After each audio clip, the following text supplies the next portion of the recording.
इसी के साथ एफआईआईज और डीआईआईज का एक्शन कैसा रहा उस पर भी नजर डाल लेते हैं। मंगलवार के ट्रेडिंग सेशन में एफआईआईज ने करीब 3,410 करोड़ की बिकवाली की। वहीं डीआईआईज की बात करें तो 2,780 करोड़ की खरीदारी मंगलवार के ट्रेडिंग सेशन में दिखी। याद रखें, पिछले कुछ महीनों से बिकवाली का दौर है वो कंटिन्यू होता हुआ नजर आया मंगलवार को। इंडेक्स फ्यूचर्स में 1980 करोड़ की खरीदारी, इंडेक्स ऑप्शंस में 11,111 करोड़ की बिकवाली, स्टॉक फ्यूचर्स में 5,200 करोड़ की खरीदारी। वही स्टॉक ऑप्शंस की बात करें तो 1,320 करोड़ की खरीदारी मंगलवार के ट्रेडिंग सेशन में दिखी। लेकिन इसके अलावा एफएनओ बैन में कौन से स्टॉक्स रहेंगे उस पर भी एक बार नजर डाल लेते हैं। Aarti industries, Aditya Birla fashion and retail, GNFC, granules, Hindustan copper और आईजीएल, इंद्रप्रस्था गैस लिमिटेड, जिसमें याद रखें गैस स्टॉक्स में मंगलवार को अच्छा एक्शन दिखा था, वो भी अब एफएनओ बैन में आ चुका है। लेकिन आज बाजार के लिए क्या रणनीति बनानी चाहिए ये बताने के लिए अब हमारे साथ डिम्पी जुड़ चुके हैं। Dimpy, good morning. बताएं आज कैसी रणनीति होगी और कौन से लेवल्स पर हम नजर रखें? आशीष, गुड मॉर्निंग। देखिए, मार्केट्स के अंदर एक झटका लगा था जब आपको पता ही है लास्ट 1 घंटे के अंदर ही जब मार्केट के अंदर ये खबर आई कि यूक्रेन ने एक अटैक कर दिया है रशिया पर, तो मार्केट इतना कमजोर है कि India VIX back to back उस समय चढ़ गया और साथ ही जो डॉलर रुपए इक्वेशन है वो भी एकदम से खराब हुई और फिर से डॉलर ने और स्ट्रेंथ पा ली है। तो ये दो अलग चीजें हैं जो बता रही हैं मार्केट्स के अंदर की कितनी बड़ी वीकनेस है। अपार्ट फ्रॉम एफआई तो खैर है ही नहीं, आपको मालूम ही है कि उनकी होल्डिंग्स अभी भी काफी कम है। लेकिन जो भी चल रहा है अभी मार्केट्स के अंदर, अभी तो मार्केट्स को बहुत एफर्ट्स करने पड़ेंगे। जो एफर्ट्स थे वो दिन भर के वो खराब हो गए एक छोटी सी न्यूज से, उसका भी कंफर्मेशन बहुत अच्छे से नहीं आया और बाद में मार्केट्स ने उस पर और भी फॉलो अप नहीं लिया। तो देख लेते हैं अभी और क्या करता है बाजार। फिलहाल तो आप उसी लेवल्स के साथ मेंटेन रहे। फिलहाल अब 200 दिनों की एवरेज के नीचे भी आप ट्रेड कर रहे हैं, तो आप 23,300 जो आपका पैनिक बॉटम बना हुआ है वही आपका एक स्टॉप लॉस है और 23,000 भी एक सपोर्ट की तरह काम करेगा। और अगर आप ऊपर आना चाहते हैं तो पहला 23,500 और फिर 23,700 800 के टारगेट्स आपके लिए बनेंगे। दूसरी बात आती है बैंक निफ्टी पर, तो बैंक निफ्टी में भी रेंज में ट्रेड होगा। 50,000 का इंपॉर्टेंट बेस अभी भी आपके लिए प्रोटेक्टेड है। 50,000, 50,200, 300 का बेस आपके लिए काम आएगा। और स्टॉप लॉस अगर आप रखना चाहें तो इन्हीं बेसिस पे रख सकते हैं। टारगेट आपके लिए होगा पहले 51,000 तक का, फिर 51,200 500 तक की रेंज भी आप इसके अंदर प्ले कर सकते हैं। तो कुल मिला के मार्केट फिलहाल एक रेंज के अंदर है। आज एक्स्ट्राऑर्डिनरी एफर्ट्स करने की जरूरत है नहीं, रेंज में ही आप मार्केट्स में काम करेंगे तो आपका ट्रेड आज का दिन ठीक रहेगा। बिल्कुल, तो ये कुछ लेवल्स है जहां पर आपको नजर रखनी चाहिए। निफ्टी के सपोर्ट लेवल्स की बात करें तो 23,300, 23,200 और 23,800 से 24,000 ये इंपॉर्टेंट रेजिस्टेंस लेवल्स होंगे निफ्टी पर। और इसी के साथ बैंक निफ्टी की बात करें तो 50,000 और 49,800 ये कुछ इंपॉर्टेंट सपोर्ट लेवल्स, 50,500 और 50,800 ये इंपॉर्टेंट रेजिस्टेंस लेवल्स होंगे बैंक निफ्टी पर। लेकिन बाजार पर विस्तार में चर्चा और आज की रणनीति बताने के लिए अब हमारे साथ लक्ष्मीकांत शुक्ल जी भी जुड़ चुके हैं। लक्ष्मीकांत जी, शुक्रिया समय निकालकर हमारे साथ जुड़ने के लिए। अभी डिम्पी जी जुड़े थे और उनका मानना है कि बाजार आज रेंज बाउंड ही रह सकते हैं और उस हिसाब से रणनीति बनानी चाहिए। आपका क्या कहना होगा? सुप्रभात।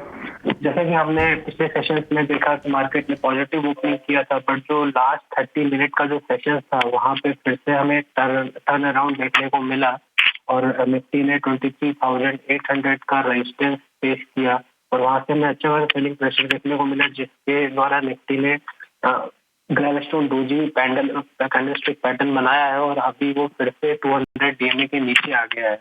नो डाउट निचले स्तर पर 20,300 का एक 50 वीक मूविंग एवरेज है, तो वहाँ पर एक सपोर्ट भी नजर आ रहा है।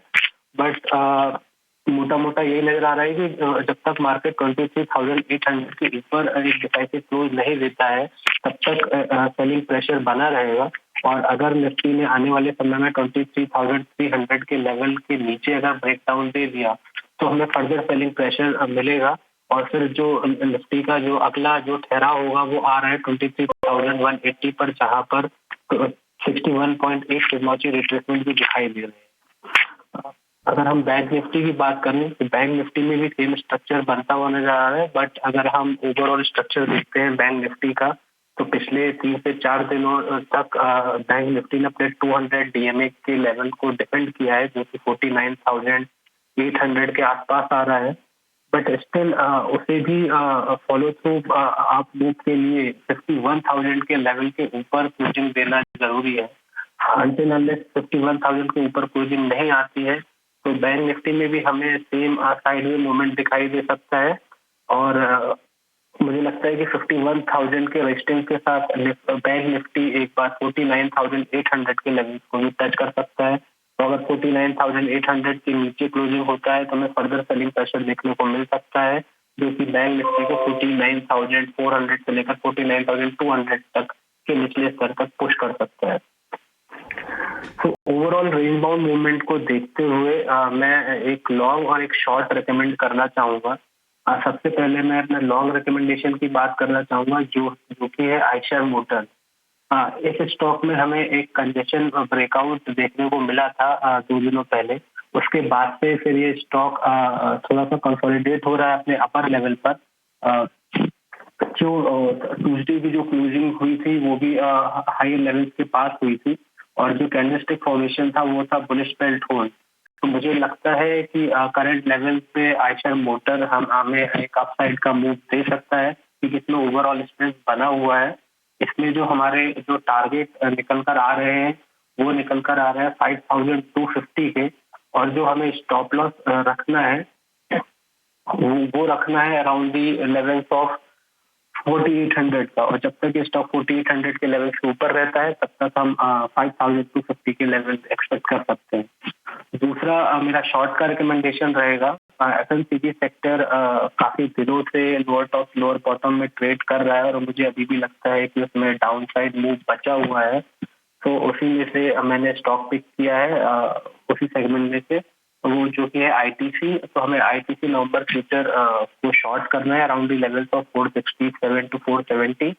इसमें जो हमारे एक्सपेक्टेड टारगेट आ रहे हैं वो आ रहे हैं 445 के, और हमें 480 का स्टॉप लॉस मेंटेन करना है।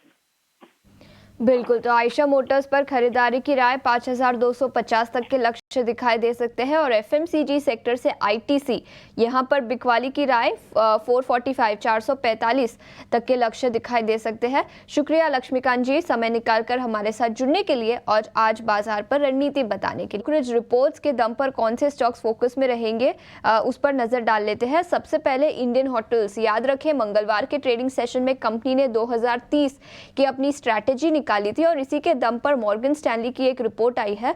उन्होंने ओवरवेट की रेटिंग बरकरार रखी है और टारगेट प्राइस 759 रुपीस प्रति शेयर का दिया है। उनका मानना है कि आईएचसीएल साउथ एशिया की सबसे प्रॉफिटेबल होटल चेन है। रेवेन्यू ग्रोथ के काफी अच्छे लक्ष्य दिया है। 15,000 करोड़ के रेवेन्यू FY30 तक कंपनी अचीव करना चाहती है और इसी के चलते मॉर्गन स्टैनली का मानना है कि मार्जिन्स एक्सपैंड होते हुए नजर आ सकते हैं और रिटर्न ऑन कैपिटल एम्प्लॉयड में भी अच्छा खासा एक्सपेंशन दिखाई दे सकता है। तो इस रिपोर्ट के चलते आईएचसीएल पर अपनी नजर रखें। इसके अलावा आयशर मोटर्स, जहां पर गोल्डमैन सैक्स की रिपोर्ट है, खरीदारी की राय तो है ही, लेकिन टारगेट प्राइस जो पहले 5,400 रुपये प्रति शेयर था वो बढ़ाकर 5,900 रुपये प्रति शेयर का कर दिया है। उनका मानना है कि लॉन्चेस कई सारे हैं आयशर मोटर्स के अगले कुछ क्वार्टर्स में, जिसके चलते कंपनी के प्रॉफिटेबिलिटी पर अच्छा खासा बेनिफिट दिखाई दे सकता है। कई सारे लॉन्चेस अगले 12 महीने में और एक्सपोर्ट वॉल्यूम्स में भी पिकअप दिखाई दे सकता है, जिसके चलते उन्होंने टारगेट प्राइस बढ़ाकर 5,900 रुपये प्रति शेयर का आयशर मोटर्स पर किया है। और इसी के साथ लास्ट में बर्नस्टीन की एक रिपोर्ट आई है पेटीएम पर। आउट परफॉर्म की रेटिंग तो बरकरार रखी है, लेकिन टारगेट प्राइस जो पहले 750 रुपये प्रति शेयर था वो बढ़ाकर 1,000 रुपये प्रति शेयर कर दिया है। उनका मानना है कि पहले कंपनी के सर्वाइवल पर रिस्क थे, लेकिन अब वो टोन शिफ्ट होता हुआ नजर आया। अभी कंपनी अच्छा ग्रो कर सकती है, तो अपसाइड करीब 100% का अपसाइड यहाँ पर दिख सकता है ईपीएस एस्टिमेट्स में, और करीब 40% का डाउनसाइड ईपीएस एस्टिमेट्स में दिखाई दे सकता है। लेकिन ऑल इन ऑल नेट देखें तो नजरिया पॉजिटिव है। आउट परफॉर्म की रेटिंग और टारगेट प्राइस बढ़ाकर 1,000 रुपये प्रति शेयर का पेटीएम पर। तो कई सारे स्टॉक्स जो ब्रोकरेज रिपोर्ट्स के दम पर भी आज फोकस में रहेंगे।